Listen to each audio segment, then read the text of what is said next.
Now, MRAs are similar to feminism in their methods. True, we don't hear about protests, but we do see a lot about them on social media. It could be noted that one of the main ways that they prove themselves to be similar, aside from only focusing on a single gender, is their method of recruitment. We've all heard it before from feminists. The whole, if you believe women should have equal rights to men, then you're a feminist. And MRAs have a talking point that could be seen in exactly the same way. I am, of course, talking about what the term MRA means. In some circles, an MRA is a men's rights activist, and in others, they're men's rights advocates. The major difference between the two is, of course, the actions implied by those describing it.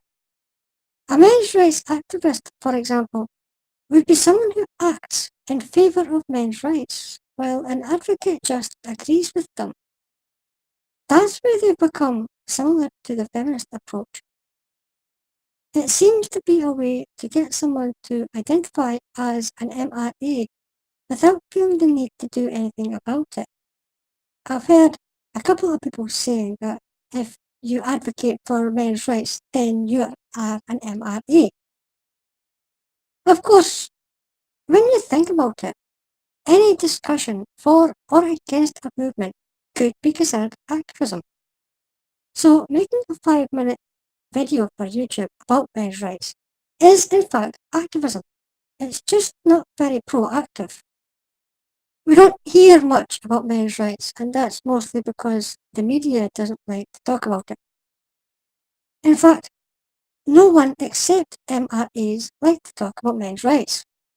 While we hear often about feminism and women's rights on the news, in social media, from the government, and even if you think about it, in the United Nations with their UN Ambassador for Women, we don't hear these same outlets talking about men's rights because men's rights are implied when we talk of human rights. We also have specific organisations for women's rights and concerning women's safety that are government funded, but nothing to help men achieve equal rights in the eyes of the law or even in the eyes of the public. It's not uncommon to see or hear about a woman crossing the road to keep away from a man, but if anyone did the same, it would be viewed as strange to say the least. As I've said before, men have been taught by feminism to be wary of women. The distrust a growing number of men have for women is becoming more and more obvious every time we hear about movements like the MGTOWs. Admittedly, I think it would be nice to be able to hear more about men's rights as opposed to women's rights. And it does seem, to me at least, that society is becoming a little more comfortable with the subject. I suppose the decades during which everything was focused on making women happy at the expense of men is beginning to take a toll. Now, the MRA movement has only started to come to light in the past decade or so. They have about 90 years to catch up with feminism, so it's probable that we're going to hear a lot more from them in the next few years.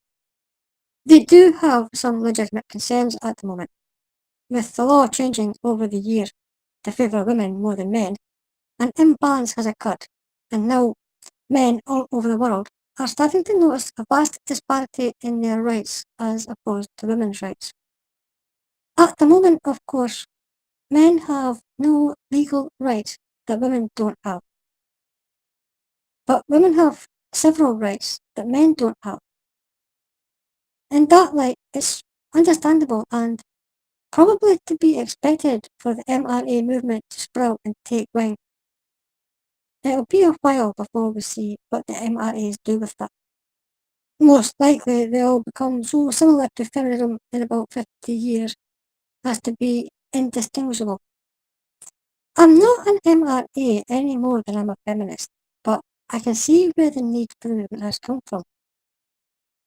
I only hope that if and when men's rights and women's rights are both considered equally and are categorised under the blanket term of human rights, the MRAs and feminists will be able to work together instead of trying to compete against each other.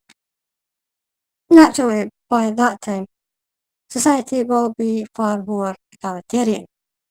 I'm not saying that MRAs should be expected to care about women's rights any more than feminism should be expected to care about men's rights.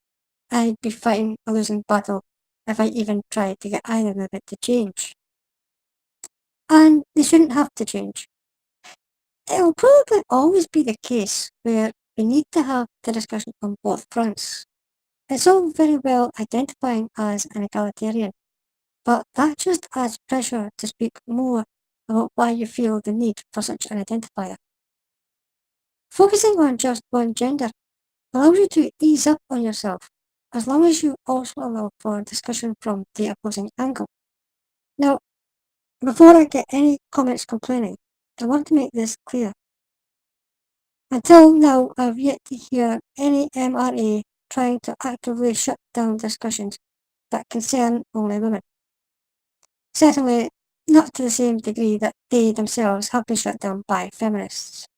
But it's probably only a matter of time.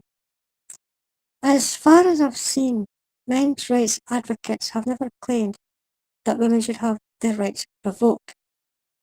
The only claim I have heard is that the rights for men be equalised in comparison to women.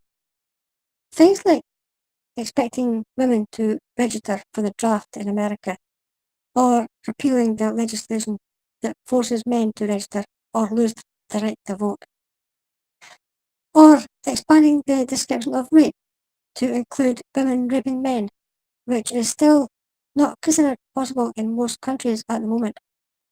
That's actually where I stand in favour of men's rights over women's rights, of course.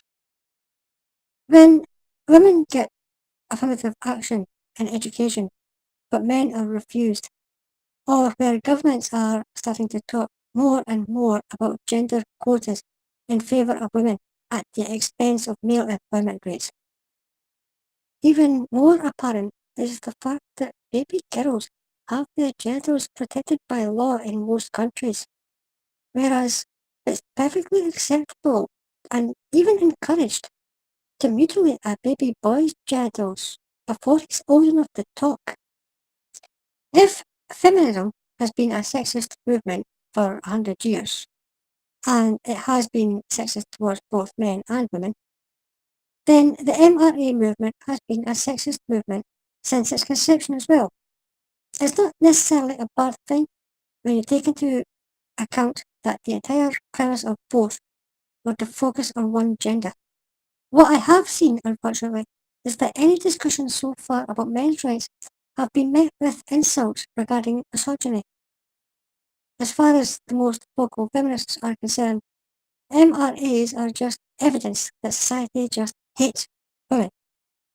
Men have had women thrown into their faces for longer than I can remember. Probably longer than my parents can remember, in fact.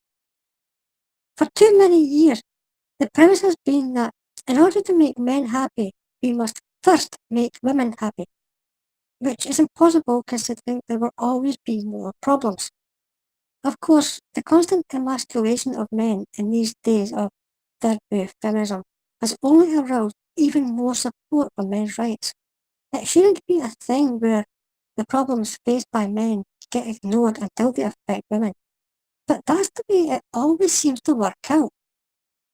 It's most assuredly wrong to think that being born male, or even identifying as male, is a good enough reason to cast down a civilized person who is just trying to get on with their lives. But, like I said, I think it's only a matter of time before men's rights advocates become just as bad as feminists and shoehorning their way into every movement to keep some form of relevance. We can only hope that by the time they do, it'll be that much easier to see both sides of the discussion, especially after learning what feminism became when the need for women's rights became less noticeable. Okay, thanks for listening. I have to admit that with the lack of publicity that MRAs have been given, through non-biased sources of course, I might not be 100% accurate in my beliefs about them. If you think I'm wrong on any point, please feel free to explain why in the comment section. And I'll see you all next time.